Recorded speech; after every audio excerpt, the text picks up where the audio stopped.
राधे राधे, जय श्री कृष्णा।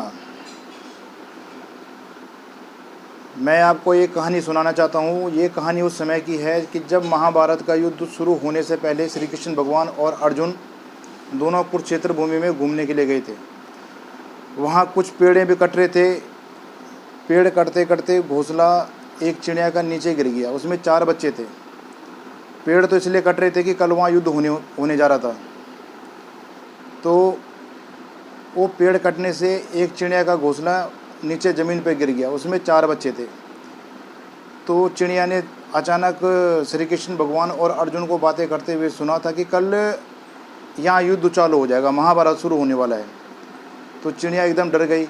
चिड़िया ने सोचा तो कल अगर यह युद्ध होने से पहले मेरे बच्चे मारे जाएंगे। चिड़िया तुरंत गई और श्री कृष्ण भगवान के सामने फड़फड़ाते हुए कि ए कृष्ण, मेरे बच्चों की रक्षा करो, कल अगर यहाँ युद्ध होगा तो मेरे बच्चे तो मारे जाएंगे। कृष्ण भगवान ने बोला पक्षी को कि जाओ, आप स्वतः ही 3 हफ्ते के लिए अपने घोंसले में कुछ अन्न ग्रहण कर लो। पक्षी परेशान थी। पक्षी को इतना परेशानी ये थी कि बच्चे उसके नीचे गिर गए थे घोंसले समेत। आगे जाके कुछ क्षण बाद देखा तो वहाँ एक हाथी आ रहा था। हाथी के गले में एक घंटी बंधी हुई थी। श्री कृष्ण भगवान ने अर्जुन से बोला कि अर्जुन, जना अपना धनुष बाण दो। तो अर्जुन ने श्री कृष्ण भगवान को कहा, ये वासुदेव, आपने तो शपथ ले रखी थी कि मैं युद्ध में कोई अस्त्र शस्त्र नहीं उठाऊंगा, तो फिर आप मेरे से धनुष बाण क्यों मांग रहे हो? श्री कृष्ण भगवान ने बोला, आप एक बार दो तो सही। जैसे ही श्री कृष्ण भगवान ने अर्जुन से धनुष बाण मांगा तो सामने से एक हाथी आ रहा था। उन्होंने निशाना लगाया। निशाना लगाते ही गले पे जैसे ही बाण मारा तो वहाँ से हाथी के गले से घंटी कट के नीचे ज़मीन पे गिर गई। जैसे घंटी रस्सी पे बंधी हुई तो रस्सी कट के घंटी ज़मीन पे गिर गई। ज़मीन पे गिरने के बाद अर्जुन ने तुरंत श्री कृष्ण भगवान से अपने धनुष बाण छीन लिए कि ये भगवान, आपका तो कोई निशाना नहीं है, फिर आपने ये क्यों बाण चलाई।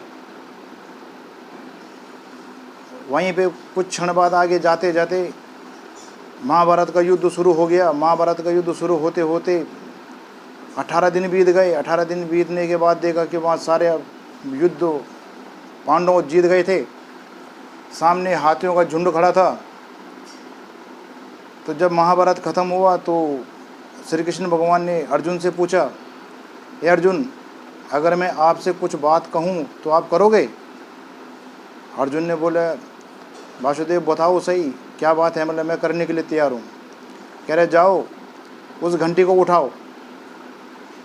अर्जुन ने सोचा कि इतने बड़े युद्ध में इतने अस्त्र शस्त्र गिरे हुए होंगे और ये श्री कृष्ण भगवान मेरे को ये घंटी उठाने के लिए क्यों कह रहे हैं।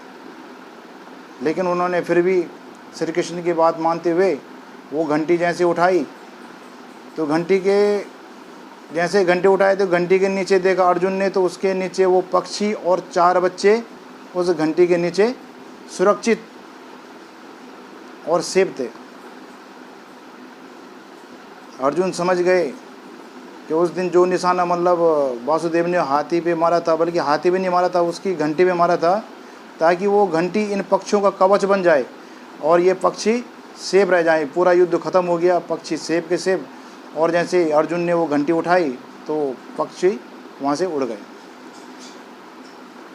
फिर अर्जुन के दिमाग में बात आई कि वास्तव में श्री कृष्ण कोई नॉर्मल इंसान तो है नहीं, ये तो भगवान है। इनकी तो लीला ही अजीब और गरीब है। जैसे ये चाहते हैं वैसे ही होगा। लेकिन ये बात मैं भी कहता हूँ कि मैं भी गया था कुरुक्षेत्र में और मैंने भी वो घंटी देखी थी। जिस घंटी की कहानी मैं आपको बता रहा हूँ उसे भी मैंने उठाने की कोशिश की, लेकिन नहीं उठ पाई। हकीकत ही कह रहा हूँ आपसे। लेकिन इतना कहते हुए अगर आपको ये कहानी अगर अच्छी लगी हो तो सब्सक्राइब करना, लाइक करना और कमेंट में लिखना कि ये कहानी आपको कैसे लगी है। राधे राधे, जय श्री कृष्ण।